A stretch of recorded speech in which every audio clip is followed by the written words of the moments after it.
방송에서 제공하는 투자 정보는 투자 판단에 대한 조언입니다. 방송에서 제공하는 주식의 가치, 가격 상승 및 가격 하락에 대해서는 방송사에서 보장하지 않습니다. 간추린 경제 뉴스입니다.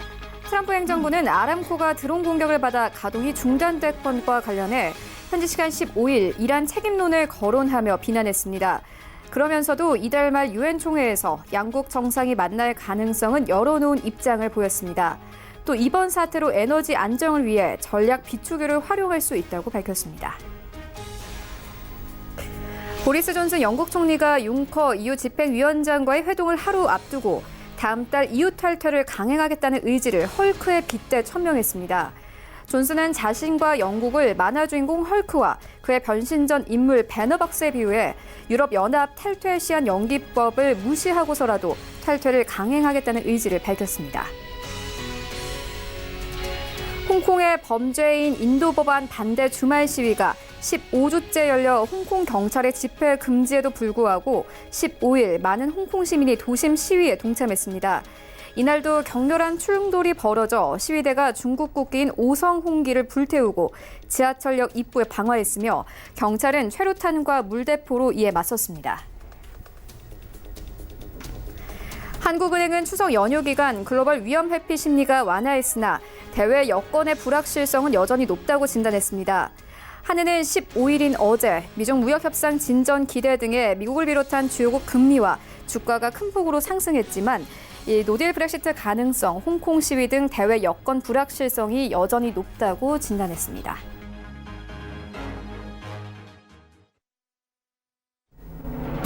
시청자 여러분 안녕하십니까? 출발 증시 와이드 1부 시작합니다. 최윤입니다. 지난주 우리 증시는 짧지만 긍정적인 한 주였습니다. 코스피 시장은 주간 기준으로 2% 가깝게 급등하면서 2049선까지 올랐습니다. 2050선 눈앞에 두고 마감이 됐는데요. 코스닥 시장은 보합권 630선에서 시장 마감이 됐습니다.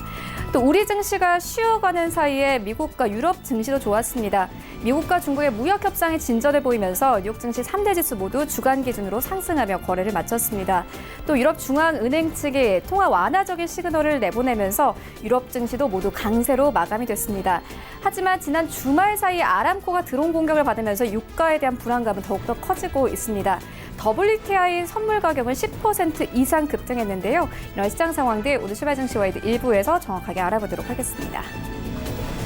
네, 오늘 신승용의 시그널 나올 시간 준비되어 있습니다. 먼저 미국과 중국의 화해 모드가 큰 물살을 탔습니다. 무역 갈등 합의 이룰 수 있을지 함께 시장 상황과 엮어서 살펴보도록 하겠고요. 이어서 9월 FOMC가 이번 주로 다가왔습니다. 금리 인하에 대한 기대감이 계속 높아지고 있죠. 함께 짚어보도록 하겠습니다. 출발 증시 와이드 1부 지금 출발합니다.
네, 시장의 중심이 되는 이슈를 꼼꼼하게 체크합니다. 글로벌 시시각각 시간인데요. 네, 신승용의 시그널 나올 시간인데요. 브레인코리아 인베스트 신승용 대표 모셨습니다. 안녕하십니까? 네, 안녕하십니까? 네, 먼저 오늘 다뤄볼 이슈 화면으로 만나보고 오겠습니다. 지난주 주간 기준으로 상승 마감했던 코스피, 뉴욕 증시 3대 지수 그리고 유럽 증시까지 지난주 시장의 호재거리 정리하고 이번 주 시장 이슈들 정리해 보도록 하겠습니다. 네, 미국과 중국의 화웨이 모두가 급물살을 탔습니다. 무역 갈등 합의 이룰 수 있을지 살펴보도록 하겠습니다. 9월 FOMC가 이번 주로 다가왔습니다. 금리 인하에 대한 기대 계속 높아지고 있죠. 살펴보도록 하겠습니다. 사우디아라비아의 국영 석유회사 아람코의 최대 석유시설 2곳이 드론 공격을 받아 가동이 중단됐습니다. 국제 원유 가격 급등 흐름 예상되고 있는데 유가 흐름 짚어보도록 하겠습니다. 네, 먼저 시장 상황부터 짚고 가도록 하겠습니다. 지난주 우리 증시 짧았지만 긍정적인 한 주였습니다. 코스피 지수는 주간 기준으로 2% 가깝게 상승을 했습니다. 또 우리 시장이 쉬어가는 사이에 뉴욕 증시 그리고 유럽 증시까지 모두 상승 흐름 탔습니다. 어떤 좀 이슈들이 있었나요? 네, 일단 뭐 지난주 좀 간단하게 정리를 해보면요. 전체적으로 그 추석 전 시장이 예상을 했었던 어떤 그 이슈들, 그리고 추석 이후, 추석 중간, 그 크게 다르지 않았다라는 부분. 말 그대로 추석 이전에 시장에서 기대했었던 어떤 그 유동성과 관련된 통화 정책과 관련된 이슈들이 그대로 진행이 되면서 시장 일단은 안도 랠리가 큰 그림으로 나타났다라고 정리할 수 있을 것 같고요. 여기에 더 나아가서 미국과 중국 간의 어떤 그 화해 모드가 상당히 급진전되면서 시장 기대감 키워주고 있다라는 점. 여기에 사실상 이번 주 수요일 목요일에 있을 FOMC 이 회의에 대한 어떤 그 기대감이 여전히 잔존하게 되면서 시장 기대감을 계속해서 긍정적인 부분으로 이끌어가고 있는 그런 그림이다라고 정리를 할 수 있을 것 같습니다. 다행스럽게도 미국 시장 그리고 유로존 시장 대다수의 그 글로벌 시장들이 긍정적인 어떤 그 흐름을 보여주었다라는 부분은 일단 글로벌 시장 자체에서 전체적으로 이야기를 하고 있는 유동성의 확대를 통한 주요국들의 경기 부양책의 집행 부분, 이 부분이 시장의 시장 상승의 상당 부분 원동력으로 작용을 하고 있다라고 정리를 할 수 있을 것 같습니다. 일단 지난주 다들 알고 계시죠? 12일이었습니다. 우리 시장 추석 연휴 시작되는 그 마지막 거래일 이후 유로존 22 통화정책회의에서 금리 인하는 물론 양적 완화까지 물론 11월 1일부터 시작이 되는 것으로, 그리고 시장의 기대치에는 다소간 좀 못 미치는 그런 어떤 그 금액 정도의 양적 완화 실시를 하는 것으로 이렇게 이야기는 됐었습니다만은 그래도 양적 완화가 다시금 시작이 된다라는 점, 국채 매입이 다시금 시작이 되고 있다라는 점에 대해서는 시장 상당 부분 안도감 그리고 긍정적인 어떤 그 반향을 일으켰다라는 점. 여기에 더 나아가서 지난주 22의 금리 인하와 양적 완화, 전격적인 양적 완화는 이번 주에 있을 FOMC의 금리 인하에 대한 기대감을 한껏 더 높여주고 있다라는 부분으로 우리가 정리를 좀 해볼 수 있지 않나 말씀을 좀 드려봅니다. 다만 지난 주말 미 증시 다우지수는 8거래일 연속 상승 기류를 지속하는 그런 모습이었던 반면 나스닥 같은 경우에는 다소간 좀 혼조 양상이 계속해서 나타나게 되는 그런 모습이었다라는 부분 말씀을 좀 드려볼 수 있을 것 같고요. 다우지수와 미국 S&P 500의 어떤 미국 뉴욕 증시의 상승 기류는 어찌 보면 미국과 중국 간의 갈등의 격화 양상이 오히려 화해 모드로 급진전되면서 시장 분위기 상당히 고무적으로 변하고 있다라는 점 말씀을 좀 드려볼 수 있을 것 같습니다. 두 가지 이슈가 있었죠. 중국에서 미국에 대한 대두와 돼지고기 수입에 대해서 추가 관세 부과를 아예 면제했다라는 그런 소식. 여기에 더 나아가서 미국 트럼프 대통령은 중국에 대해서 10월 1일부로 2,500억 달러에 대한 25% 관세를 30%로 상향 조정하기로 했었던 그 발효일이 10월 1일이었습니다. 이 부분을 2주 10월 15일로 연기를 하는 그런 어떤 그 상호 간의 그 화해의 제스처, 화해의 어떤 그 액션들이 상당 부분 나타났다라는 부분. 여기에 한 가지 더 긍정적인 부분이 있었습니다.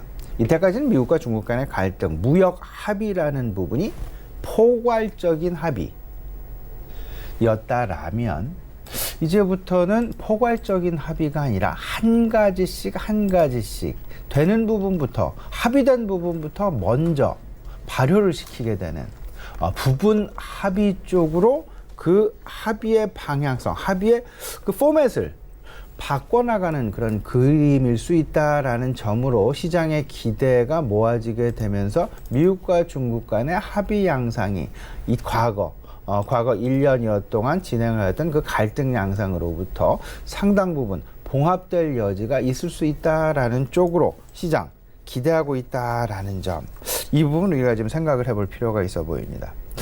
전체적인 큰 그림 속에서 본다라면요, 지금 시장을 버티고 있는 가장 큰 버팀목은 완화적 통화 스탠스. 주요국의 통화 정책이 완화 쪽으로 확실하게 이제 본 궤도에 진입을 했다라고 평가를 할 수 있을 것 같고요. 그 부분은 결국은 경기 부양이 계속해서 가속화되고 있다라는 뜻으로 우리가 이해가 가능할 것이며, 그 예를 든다라면 중국이 8개월 만에 전격적으로 지준율 인하를 단행을 했었고, ECB는 금리 인하와 양적 완화를 이제 다시 지난 주말 발표를 하게 되면서 시장 내 긍정적인 유동성의 어떤 그 기대감을 불러일으켰고, 이제 이번 주에 있을 17일, 18일입니다.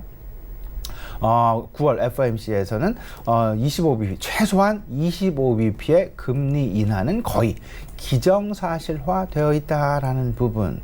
이렇게 된다라면 우리는 이제 유동성의 어떤 그 행보, 유동성의 움직임, 이에 대한 유동성의 변환점을 불러일으킬 만한 것이 어떤 것이 있을까를 분명히 챙겨봐야 될 것이고요.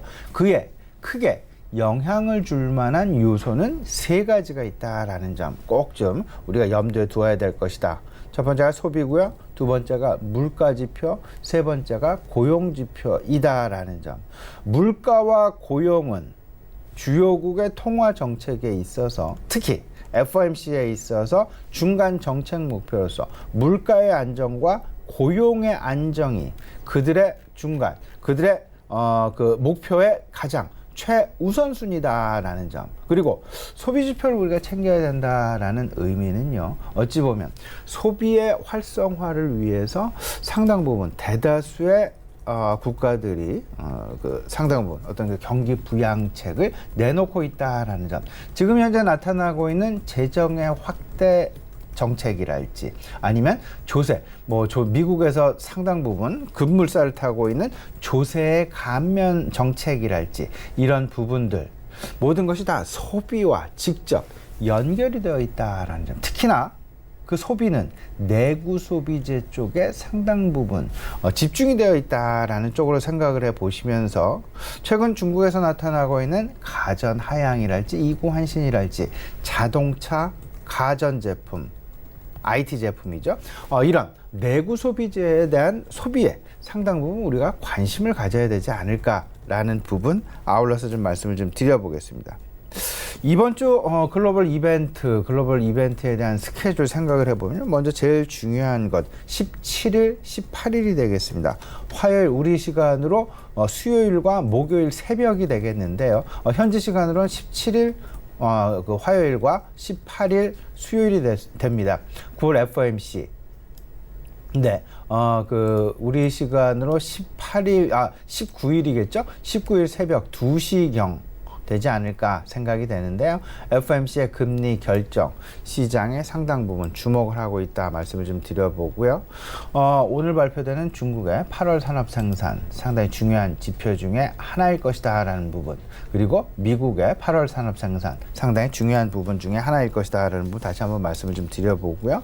목요일 발표가 되겠습니다. 미국의 그 9월달 경상 수지 발표, 이 부분도 우리가 그들의 어떤 그 재정과 관련해서 그 적자폭, 이런 부분들 얼마만큼 확대가 될런지 재정 확대와 관련해서 우리가 조금 좀 생각을 해볼 여지는 있어 보이지 않나 말씀을 좀 드려보겠습니다.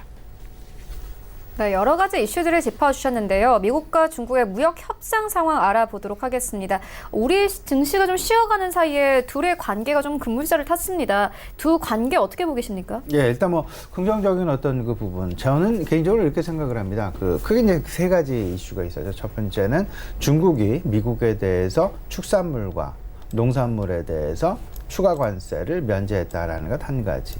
그리고 미국이 중국에 대해서 추가 관세 부과 5%포인트 인상하는 부분을 10월 1일부터 발효를 하기로 했으나 이 부분 보름 동안 연기를 하게 되면서 상당 부분 둘 사이에 긍정적인 어떤 그 주고받기가 이루어졌다라는 점. 근데 가장 중요한 건 어찌 보면 트럼프 대통령의 입을 통해서 나온 이야기가 아닌가 싶은데요. 어떤 그 잠정적인 무역 합의, 임플리시트 무역 합의가 고려되고 있다라는 점. 그 이야기는 결국은 포괄적인 무역 합의가 아니라 부분적인 합의, 하나씩 해결해 나가는. 그래서 그 부분에 대해서 전격적으로 실행을 하게 되는 그런 어떤 그 포맷의 변화다라고 생각을 좀 하고 있습니다. 이러한 그 포맷의 변화는요. 과거에 있었던 부분들과 생각을 해본다면 시장에서 계속해서 그 요구를 해왔던 기대를 해왔었던 포맷의 변화 방향 그대로 진행이 되고 있다라고 보셔야 될 것 같고요.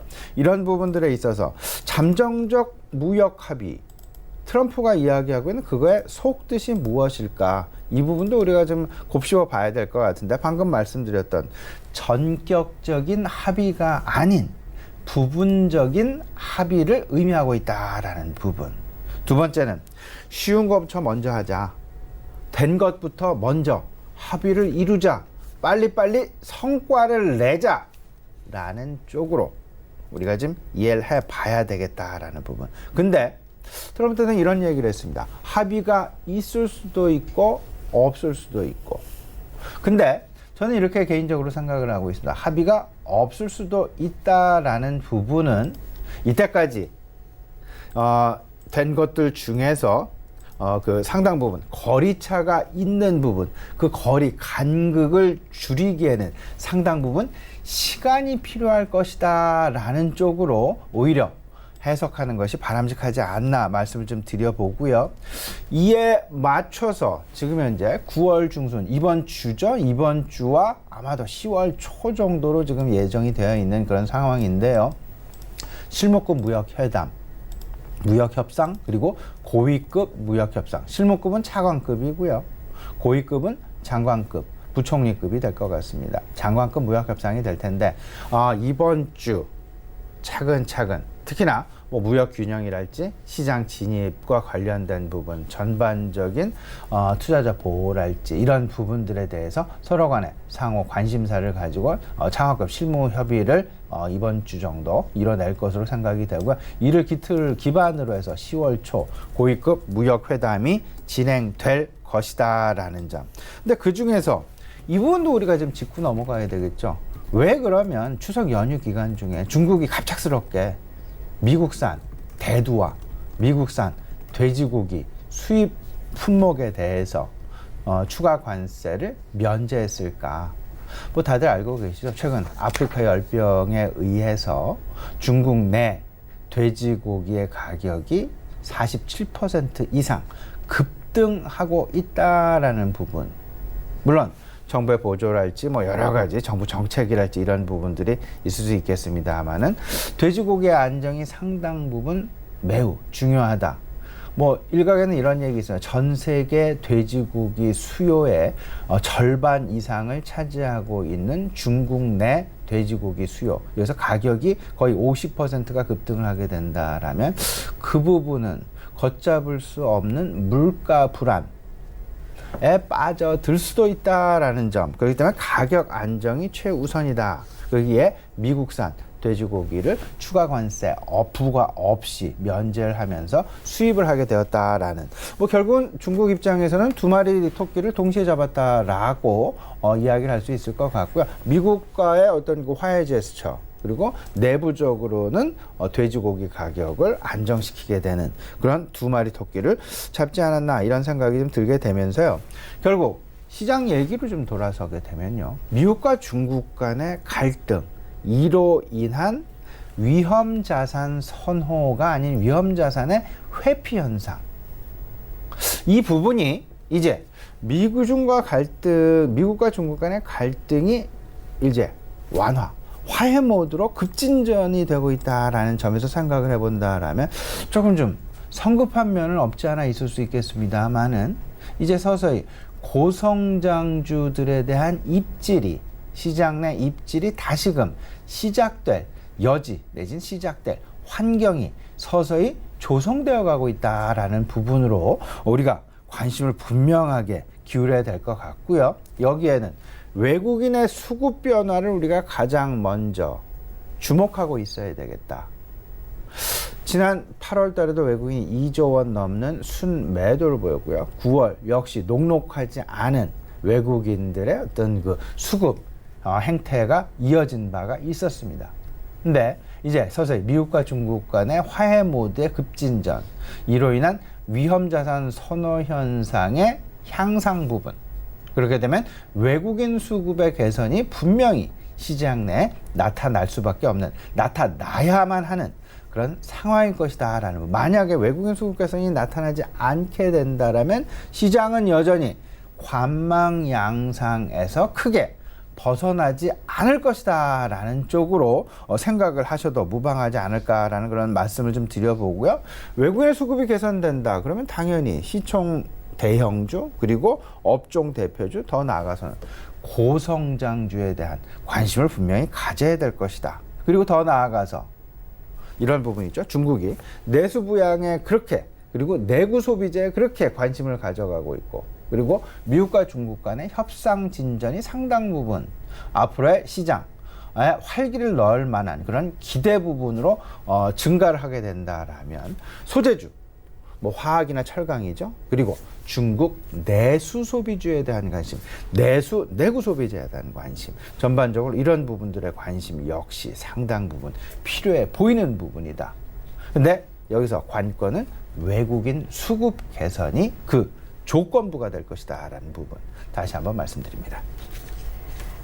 네, 지난주에 이어서 이번 주까지 중국 내수 소비주에 관심을 가져보아야 한다는 부분 짚어주셨습니다. 그리고 우리 시장에 또 다른 모멘텀이 있습니다. 바로 9월 FOMC 회의인데요. 이제 9월 FOMC가 이번 주로 다가왔습니다. 금리 인하에 대한 기대는 계속 높아지고 있습니다. 이 9월 FOMC 이후에 이 미국의 국채금리의 하락 전환까지 예상이 되고 있는 상황인데요. 금리와 관련된 시장 상황은 어떻게 보고 계십니까? 이렇게 좀 그에 앞서서 이제 지금 현재 글로벌 시장에서는 사실 글로벌 시장의 강력한 상승 동력 두 가지죠. 미국과 중국 간의 무역 갈등의 완화 내지는 화해 모드로의 전환. 두 번째는 글로벌 주요국들의 통화 완화 정책이 이제 서서히 속도를 내고 있다라는 부분. 지난주 추석 연휴가 시작된 날 22 통화정책회의 발표가 있었습니다. 22 통화정책회의에 대해서 간단하게 우리가 좀 정리를 해볼 필요가 있어 보이는데요. 지난 12월 2일이었습니다. 22 통화정책회의 예금금리의 인하도 발표를 했고 양적 완화의 시작 부분도 발표를 했습니다. 예금금리 현행 마이너스 0.4%에서 마이너스 0.5로 추가적으로 0.1%포인트 금리 인하를 단행을 했고요. 자산 매입이 다시 시작이 되었다. 월 200억 유로. 시장에서는 사실은 조금 좀 더 큰 금액을 원했었죠.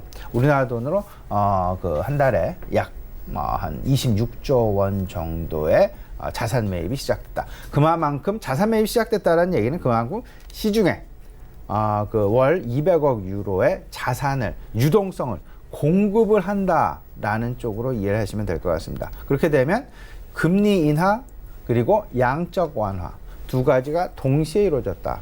이 배경에는 이런 부분이 있었습니다. 성장률 전망치가 상당 부분, 일정 부분 하향 조정이 되었다.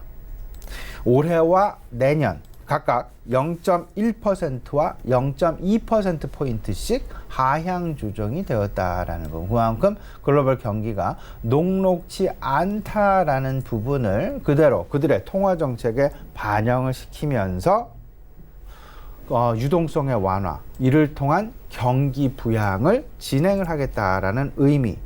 여기서 이는 분명히 FOMC에 대한 던지는 메시지도 있었다라는 부분으로 평가를 할 수 있을 것 같습니다.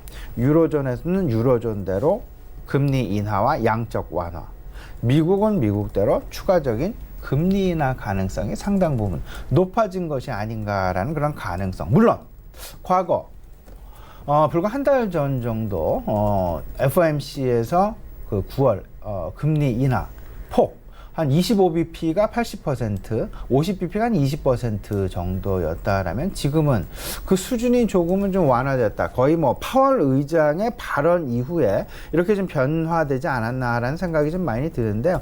최소한 25bp 인하는 이루어지지 않겠느냐는 부분이 시장의 전망치다라고 보셔야 될 것 같고요. 9월 17일 내일과 모레가 되겠습니다. 우리 시장으로는 목요일 새벽 2시 정도로 기억을 하고 계시면 될 것 같고요. 근데 이와 달리 또 시장에서 기자회견과 관련해서 25bp 인하의 상당 부분 무게감이 실리게 되면서 파월 의장의 입에 주목을 하고 있다. 여기서 두 가지 시장에서 주목을 하고 있는 것 생각을 좀 해봐야 되는데 무슨 이야기냐면요. 연내 최소한 한 차례, 추가적으로 한 차례 정도 더 인하 가능성. 9월달 금리 인하를 하고 또 추가적으로 12월달 정도 금리 인하 시사를 기대하고 있다라는 점. 그리고 파월 의장 입을 통해서 지난 7월달에 이야기가 나온 부분이 있었죠. 중간 사이클의 조정. 이 이야기가 이번 성명에서는 좀 철회되기를 시장은 바라고 있다. 만약에 철회되지 않고 이게 다시 계속 지속이 된다라면 시장은 상당 부분 금리 인하에도 불구하고 통화 정책, 향후 통화 스탠스에 대한 다소간의 좀 실망감 나타나게 되면서 시장 오히려 하락 반전할 가능성도 있을 수 있겠다라는 부분 염두에 두시면서 우리 시간 목요일 새벽이 되겠습니다. 2시 정도 하여튼 파월 의장의 입 계속해서 주목을 해야 되겠다 말씀을 좀 드려봅니다.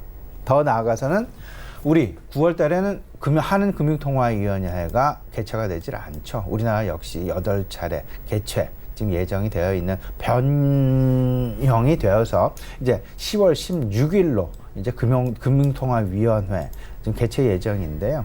일단 상당 부분 영향을 미치면서 정부 재정적 확장과 그리고 통화 확장까지 같이 어우러지면서 경기 부양을 지속하는 정부 주도의 경기 부양책 계속 지속되지 않을까 말씀을 좀 드려봅니다. 그렇다면 이런 생각해야 되겠죠. 글로벌 증시는 결국은 유동성 확대에 상당 부분 포커스가 맺혀질 수밖에 없고 그런 확대 가능성에 기대감을 가질 수밖에 없고 그렇다면 일단 그 가교 역할을 하고 있는 금융주에 대한 관심이 역시 필요한 부분. 더 나아가선 위험자산 선호 현상이 다시금 재부각이 되면서 고성장주에 대한 관심이 다시금 높아지게 될 것이다. 그러면 고성장주 시장에는 두 가지 큰 부류로 나눌 수 있다. 바이오와 4차 산업 관련주가 결국은 고성장주 부류의 큰 핵을 이루고 있는데 바이오 조금 좀 시장 신뢰를 회복하기에는 다소간 좀 시간이 필요해 보이지 않을까라는 부분 그리고 어떤 그 실적과 관련된 좀 실적과 관련된 시장의 신뢰 역시 필요해 보인다 말씀을 좀 드려보고요.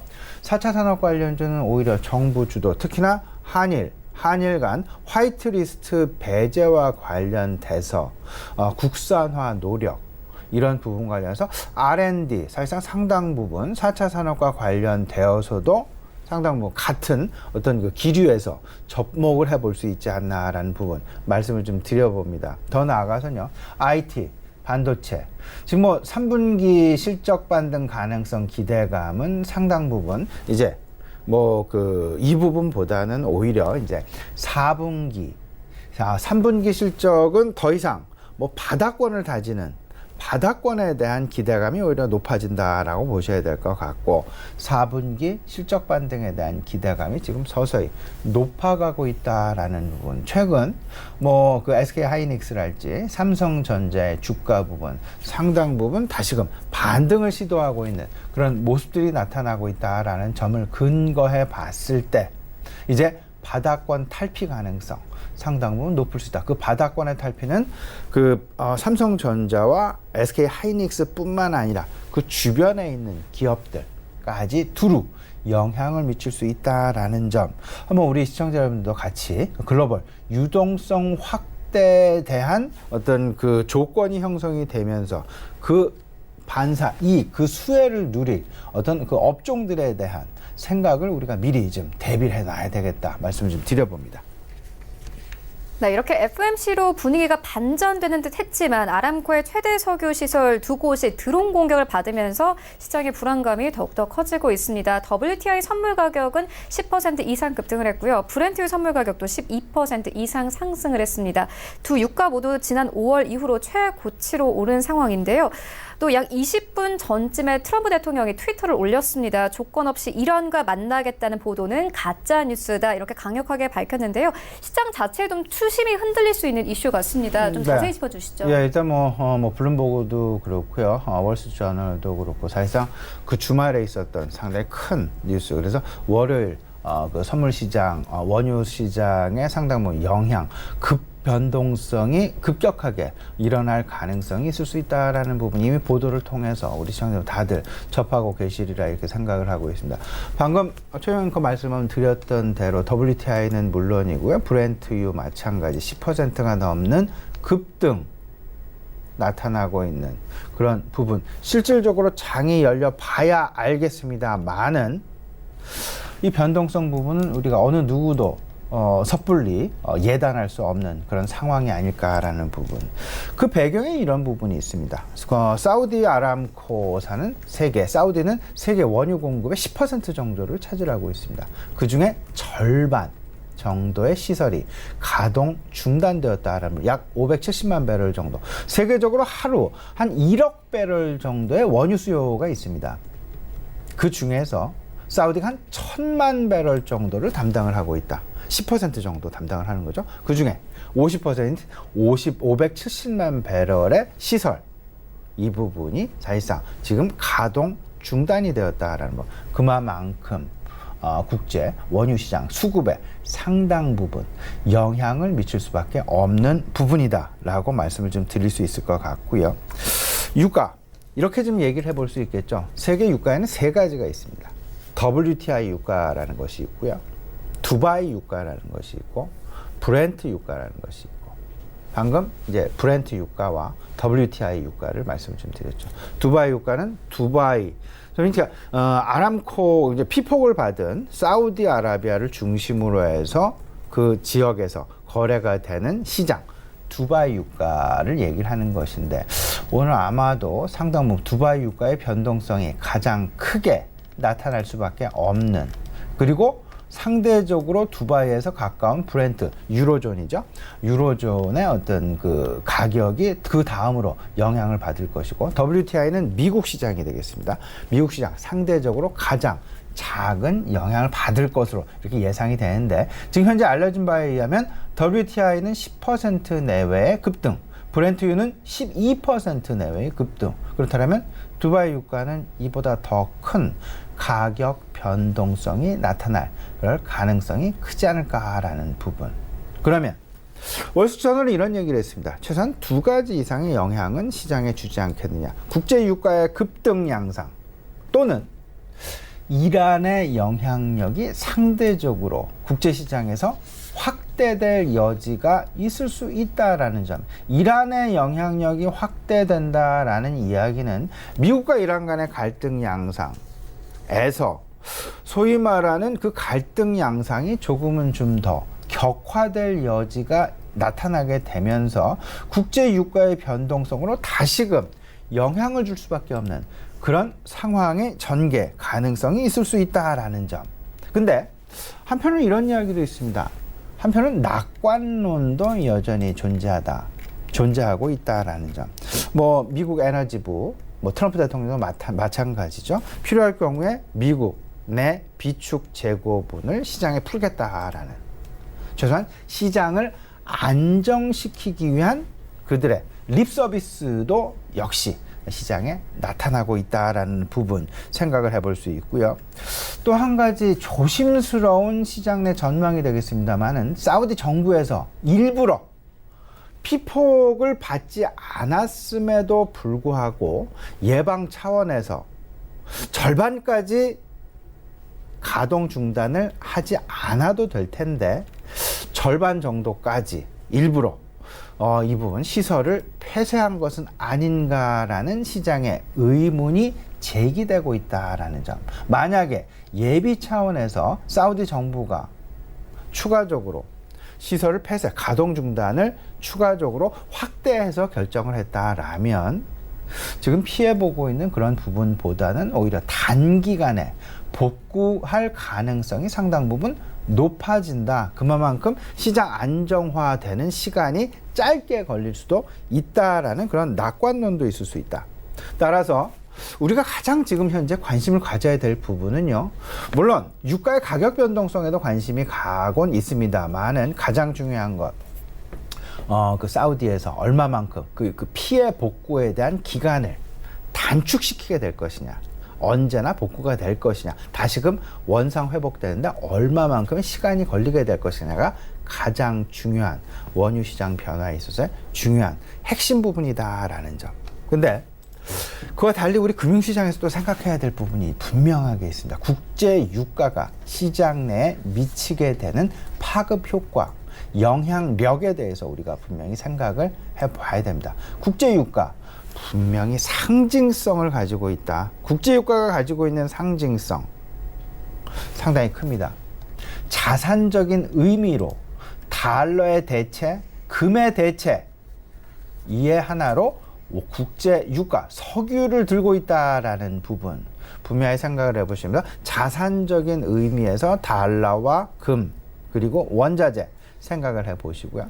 산업활동적인 의미에서도 우리가 좀 생각을 해봐야 되는데, 경기 화랑의 가늠자 역할을 분명히 하게 될 텐데, 경기 화랑이 아님에도 불구하고 국제 유가가 급등을 하게 된다라면 시장 다소간 어려움에 처해질 여지도 있을 수 있다. 한편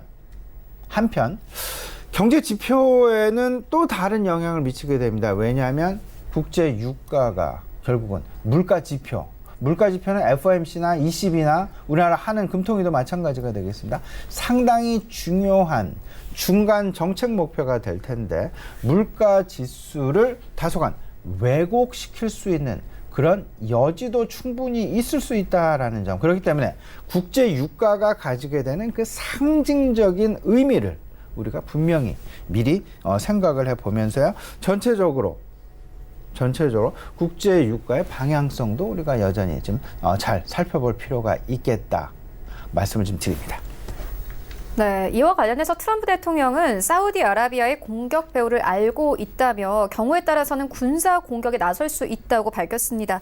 갈등이 더 커질 수 있다는 가능성을 내비친 상황인데요. 우리 시장이 좀 타격을 크게 받는 종목들도 분명히 있을 것 같습니다. 오늘장 전략 어떻게 가져가면 될까요? 네, 오늘 일단은 그 사우디에 대한 피폭 부분도 있을 수 있겠습니다. 이 부분 일단은 당분간 조금 더 지켜보자라는 쪽으로 시장은 투자 심리는 크게 아마 좌지우지 되지는 않을 것이라는 생각이 좀 들게 되면서, 오히려 그보다 더 큰 핵심 이슈는 아무래도 글로벌 금리 인하라는 이슈와, 그리고 미국과 중국 간의 무역 갈등이 다소 확실하게 완화적인 스탠스로 변화됐다라는, 소위 말하는 시장 낙관론이 조금씩 더 커져가고 있다라는 부분에 우리가 좀 편승을 해봐야 되지 않을까라는 부분 분명히 말씀을 좀 드려봅니다.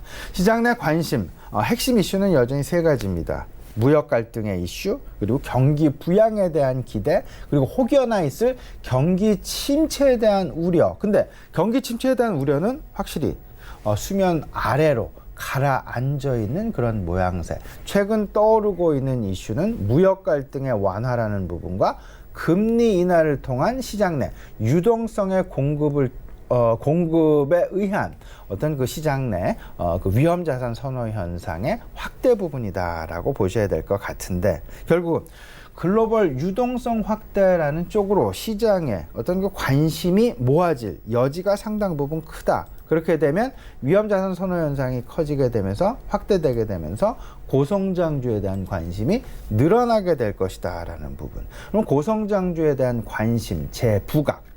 이 재부각 관련해서 시장 내 IT, 반도체, 당연히 시장 내 관심 높아질 수밖에 없고, 주요국들의 경기 부양책에 관심을 가져보게 되면서 유동성 확대의 중간 역할을 하고 있는 금융주에 대한 관심, 그리고 재정 확대의 최대 수혜주라고 알려져 가고 있는 그 IT 소재와 IT 장비주에 대한 관심 분명히 필요해 보인다. 여기에 더 나아가서 미래 먹거리도 역시 생각을 해야 되겠죠. 4차 산업혁명 관련주다라고도 말씀을 드릴 수 있을 것 같은데, 흔히들 좀 좁혀서 DNA 관련주라고 얘기를 하고 있습니다. 데이터, 빅데이터와 네트워크, 그리고 인공지능 AI. 그래서 DNA라고 얘기를 하고 있는데, DNA 관련주에 대한 관심 여전히 필요해 보인다 말씀 좀 드려봅니다. 다만 조금 시장 신뢰에 시간이 걸리고, 그리고 시장 어떤 그 실적 개선에 다소간 의문의 제기가 많이 되고 있는 바이오 업종, 조금 우리가 계속해서 보수적인 견지, 접근 필요해 보인다 말씀 좀 드립니다. 네, 이슈와 전략 함께 짚고 왔습니다. 지금까지 브레인코리아 인베스트 신승용 대표와 함께했습니다. 고맙습니다. 네, 1부는 여기서 모두 마치도록 하고요. 잠시 후 2부에서는 전문가들과 함께하는 종목 라이브쇼, 라이브 매매타임이 이어집니다. 여기에 더해서 오늘 장에서 이슈몰이라고 있는 특징주까지 꼼꼼하게 살펴봐 드리겠습니다. 채널 고정해 주시고요. 저희는 잠시 후 2부로 다시 찾아오도록 하겠습니다.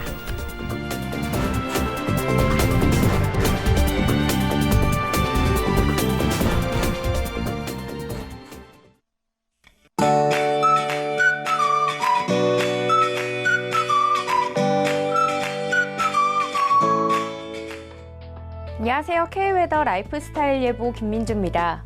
연휴가 지나고 일상으로 돌아온 월요일입니다. 모처럼 비 예보가 없고 공기까지 깨끗해서 좋은데요. 오늘 전국의 하늘에는 구름이 많이 지나겠고, 서울의 아침 기온 21도로 시작해 낮에는 29도까지 오르는 등 덥겠습니다. 이렇게 막바지 늦더위가 기승을 부리고 있는데요. 내륙을 중심으로는 큰 일교차에 주의하셔야겠습니다. 춘천과 대구의 아침 기온 18도로 시작하고 있는데요. 한낮에는 춘천 28도, 대구는 29도 등 일교차가 10도 안팎으로 크게 벌어지겠습니다. 감기 걸리기 쉬운 날씨인 만큼 얇은 겉옷을 챙겨 다니시는 편이 좋겠습니다. 오늘은 중국 북부지방에 위치한 고기압의 영향을 받겠습니다. 다음은 자세한 지역별 날씨입니다. 중부지방 구름 많은 가운데 낮 동안 덥겠습니다. 서울 29도, 대전과 청주 28도까지 오르겠습니다. 동해안 지역도 구름만 지나겠고요. 속초와 강릉의 낮 기온 24도로 비교적 선선하겠습니다. 남부지방 내륙을 중심으로 일교차가 10도 안팎까지 크게 벌어지겠고요. 낮 기온은 전주와 대구 29도까지 오르겠습니다. 전해상에는 구름만 많겠고요. 바다의 물결은 동해와 남해상에서 최고 3m까지 높게 일겠습니다. 이번 주는 전국이 대체로 맑겠습니다. 밀어놨던 빨래나 세차를 하셔도 좋겠고요. 낮 기온은 주 후반으로 갈수록 낮아지면서 점점 가을색이 짙어지겠습니다. 지금까지 날씨 정보였습니다.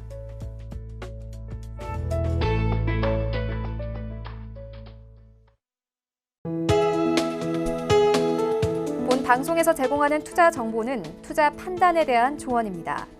방송에서 제공하는 주식의 가치, 가격 상승 및 가격 하락에 대해서는 방송사에서 보장하지 않습니다.